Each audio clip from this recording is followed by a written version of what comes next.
Daniel está aquí con nosotros. Daniel Vargas formó parte de la Compañía de Jesús, fue coordinador de los centros culturales jesuitas de la Tarahumara y pues publicas, Daniel, un texto, una reflexión valiosísima en pie de página.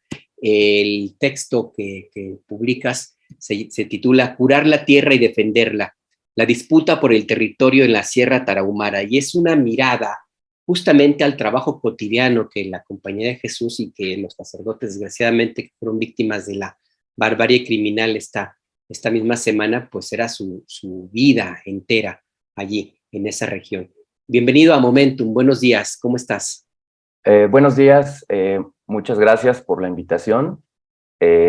Así es, pues estamos aquí todavía pues muy consternados, dolidos, preocupados por la situación de la Sierra Tarahumara y pues por el acontecer del asesinato de estos dos padres jesuitas, pues que por apoyar ahí a un miembro de la comunidad, pues, perdón, pues tuvieron ahí la mala fortuna de perder la vida, ¿no?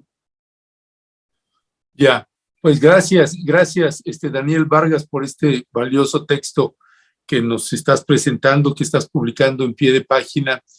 Y qué decir, porque me parece importante también rescatar el fundamento del trabajo de los padres jesuitas, que pues todos estamos todavía sorprendidos y consternados, porque no solamente es el asesinato a ellos con todo lo que representan, el símbolo de lo que representaban en la región, que llevaban tantos años de trabajo.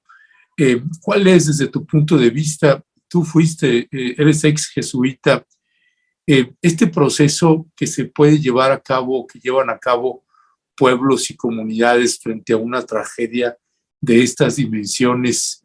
¿Cuál es tu valoración al respecto, tratando de entender los fundamentos de los jesuitas, del trabajo de los jesuitas ahí en la Sierra Tarahumara?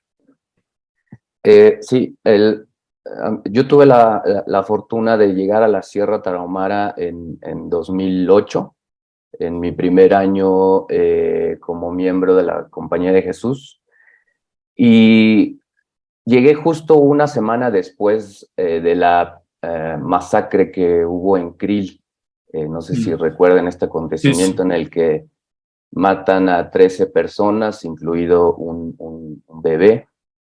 Y en ese entonces la comunidad estaba pues consternada, ¿no? La comunidad, tanto rarámuri como los no rarámuri. Allá suelen llamarlos la comunidad mestiza. Estaban tristes, preocupados, porque era como un primer momento de toda esta guerra inútil que no ha tenido ninguna repercusión ni solución, y era un primer momento en el que tanto la comunidad jesuita como los habitantes de la zona pues estaban en shock.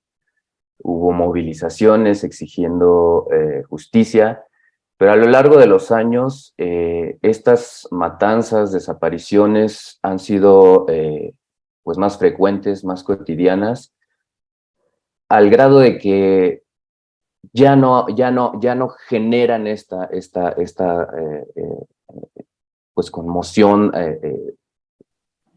tan grande, ¿no? en las comunidades.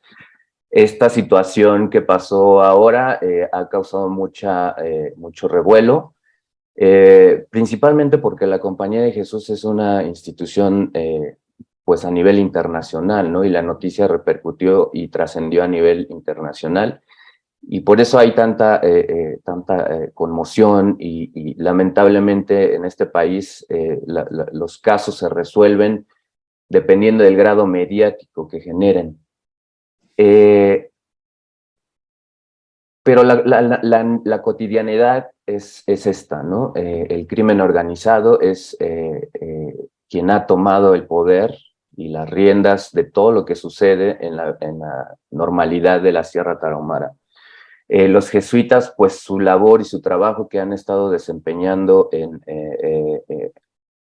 a lo largo de muchos años, de décadas, de siglos que han estado ahí, pues ha sido el acompañamiento. Actualmente, pues trabajan en varios proyectos de comunidad, varios proyectos comunitarios de salud comunitaria, de educación, de economía solidaria, pero pues también están ahí acompañando y respaldando el dolor de las comunidades ante el miedo, ante los desplazamientos forzados, ante las ejecuciones, las desapariciones.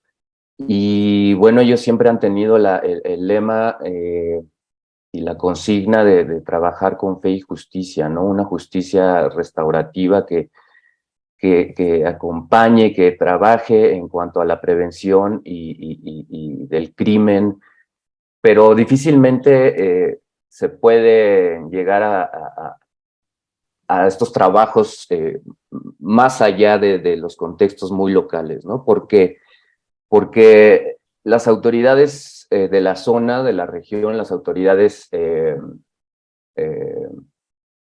municipales, federales, estatales, el ejército, pues están de algún modo vinculados a esto, ¿no? Son parte de la problemática. ¿Vinculados a qué, perdón? Están vinculados al crimen organizado de algún modo, ¿no? O sea, son parte de la problemática. Yo creo que la corrupción es el fondo de toda esta situación. O sea, la corrupción ha sido lo que ha permitido la descomposición social, pues todo el problema que estamos viendo actualmente en la Sierra Tarahumara. Y además, este gran problema que existe de violencia, delincuencia organizada, pues es parte de la realidad que vive la Compañía de Jesús en esa región montañosa del norte de México. Y el trabajo que realizan me parece a mí importante porque no es nada más el estar acompañando, es el hacer un llamado a defender el territorio, pero a partir de la propia forma y la cosmovisión del pueblo rarámuri, por ejemplo. En el texto que publicas en pie de página, y te quiero pedir que nos amplíes la reflexión, tú haces referencia a la ceremonia del Yumari, que va a ser mañana, que es una ceremonia en la cual pues hay danzas, hay un ritual para curar la tierra. Un médico de la comunidad quema un poco el cabello de las personas y los animales para curarlos, para protegerlos de que caigan los rayos, curan la tierra para que el granizo no afecte la siembra, escribes. Una tierra que no esté curada trae más fácil a los relámpagos, y señalas, y es el siguiente párrafo y la reflexión que te quiero pedir, Daniel.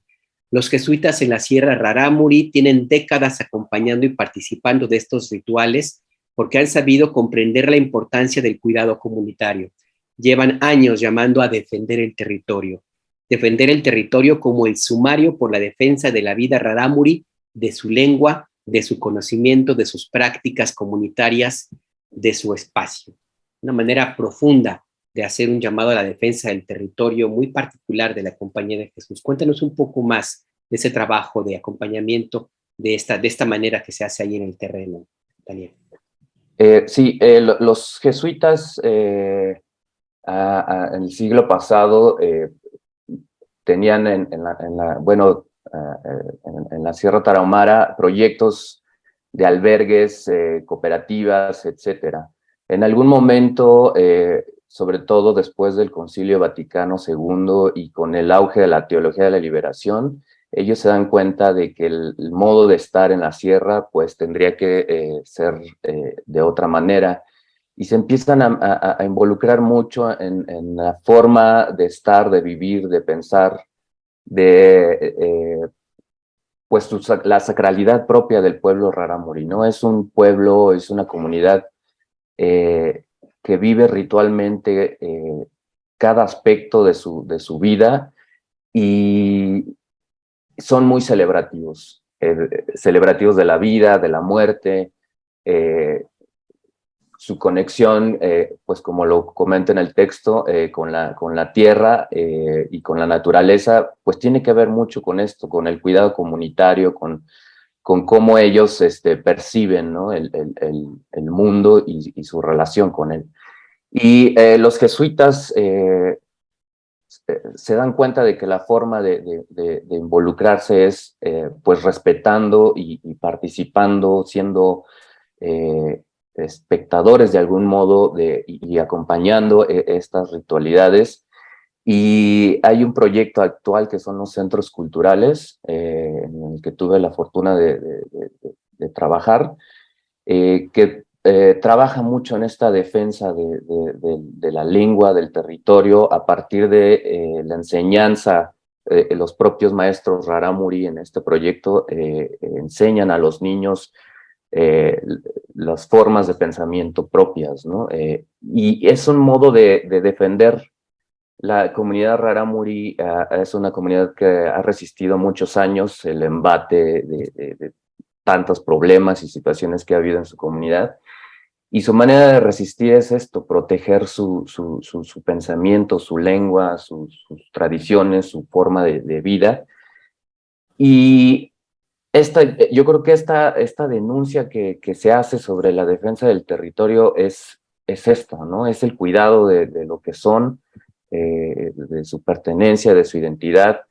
Lamentablemente, estando y viviendo en esa zona, uno no puede salir a denunciar y a exigir y a demandar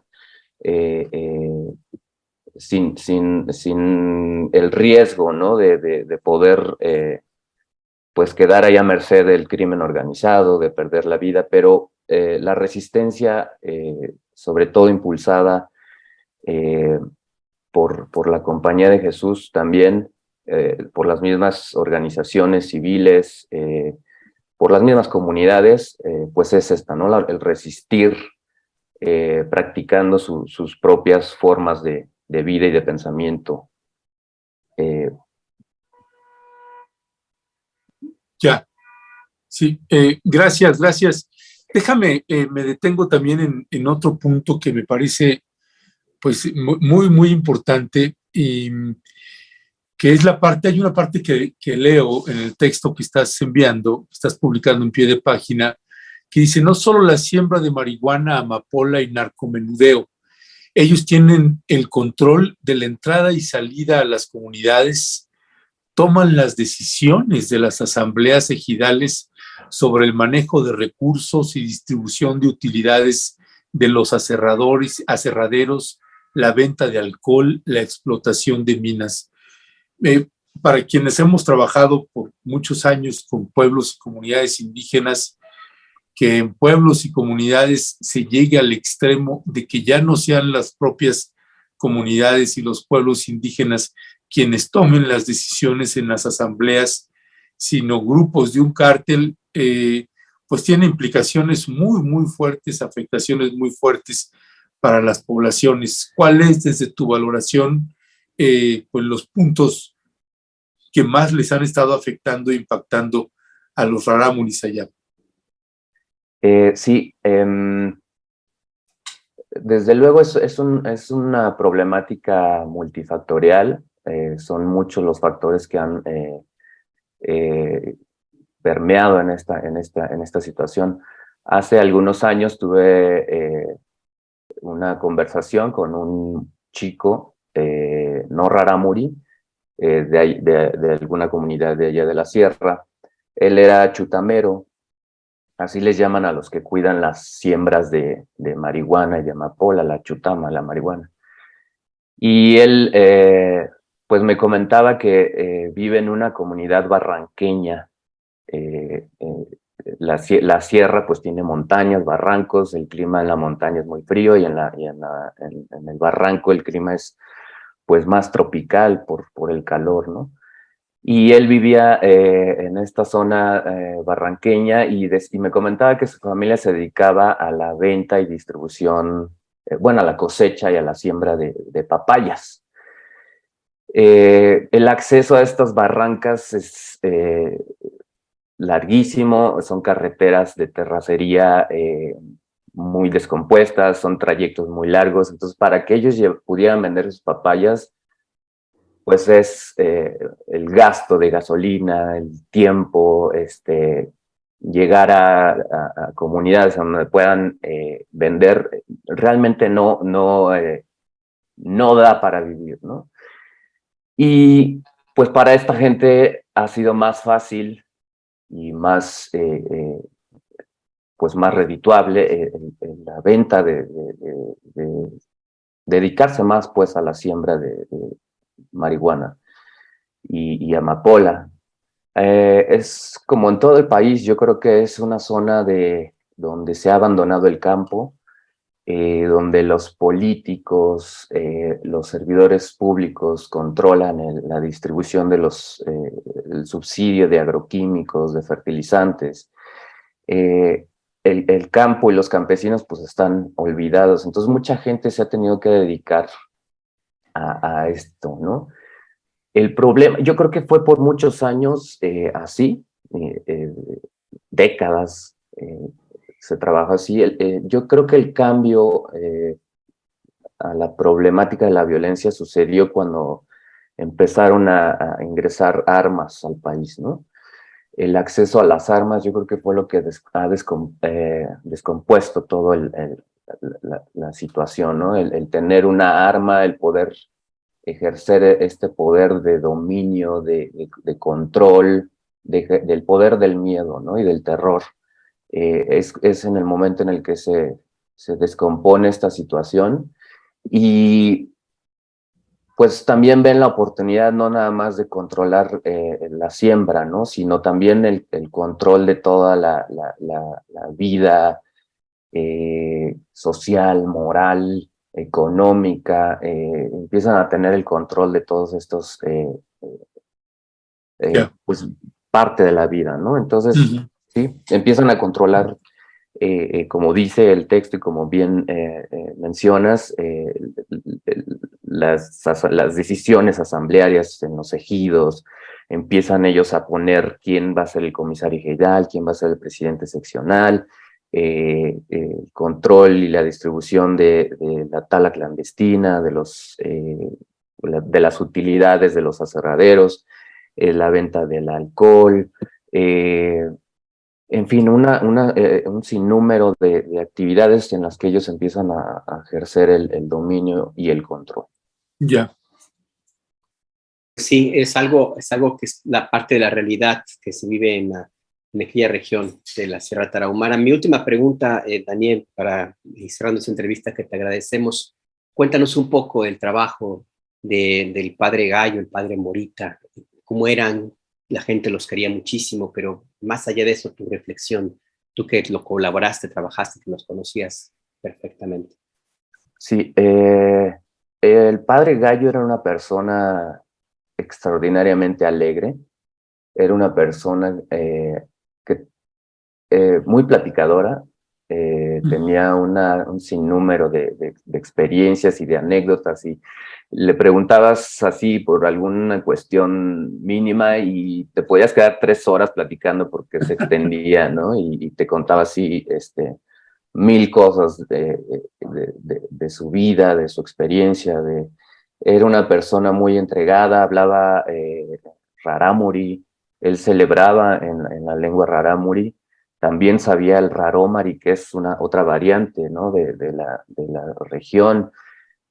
Una persona que transmitía esta alegría, ¿no? Y siempre llegaba saludando, le decían el gallo y él saludaba haciendo el kikiriki. O sea, ¿Y sabes por qué? ¿Y sabes por qué el gallo? ¿Por qué le pusieron así? Híjole, la verdad no recuerdo muy bien. Pero pues, o sea, él decía que él era el gallo alias Javier Campos, ¿no? Todo el mundo lo conocía como el gallo. Okay. Decía que los gallos saludaban así, te entrelazaba los dedos y por los espolones, o sea, era todo una personalidad en la sierra, muy querido por su comunidad. Y Joaquín más reservado, ¿ah? Joaquín era una persona más reservada, más tranquila, no platicaba, no era tan extrovertido, digamos, como el gallo, era un poco más introvertido, pero cuando te sentabas a platicar con él también tenía una profundidad de la vida y de la espiritualidad y una conexión profunda con la vida en la Sierra Tarahumara. Practicaba yoga, también una persona que transmitía mucha paz, mucha calma, ¿no? Pero eran personas pues que estuvieron ahí toda su vida. A mí la verdad me dolió mucho esta noticia de que habían desaparecido sus cuerpos. Afortunadamente ya los recuperaron, y hace una hora confirmó la Compañía de Jesús pues que sí son ellos. Pero sí es gente que vivió toda su vida ahí, que se entregó, que brindó esperanza. Hace una semana el padre Gallo cumplió sus 50 años de servicio sacerdotal y celebró en Monterrey, me parece, y vi un video en el que comentaba, ¿no?, que él pues acompañaba en su dolor a toda esta gente que está pues sufriendo por toda la violencia y por toda la descomposición social, política, institucional que tenemos en el país. Y bueno, pues desafortunadamente le tocó a él, ¿no? Pero yo estoy seguro que sus demás hermanos y bueno, la gente que teníamos algún vínculo, alguna amistad con él, vamos a seguir demandando que haya pues esta justicia y esta paz en la zona. Y estoy seguro que la Compañía de Jesús va a seguir trabajando porque así sea. Y pues también mucha gente, organizaciones, laicos, otros religiosos que también está ahí, la diócesis de Tarahumara, que están en la zona, pues van a seguir demandando que la zona recupere pues su tranquilidad y la paz. Ya. Pues Daniel Vargas, te queremos agradecer que nos hayas tomado la llamada. Muchas gracias y muchas felicidades por este valioso trabajo que estás publicando. Así que ahí en pie de página. Así que te mandamos un fuerte abrazo. Gracias. Gracias a ustedes y muchos saludos. Hasta luego, Daniel. Gracias.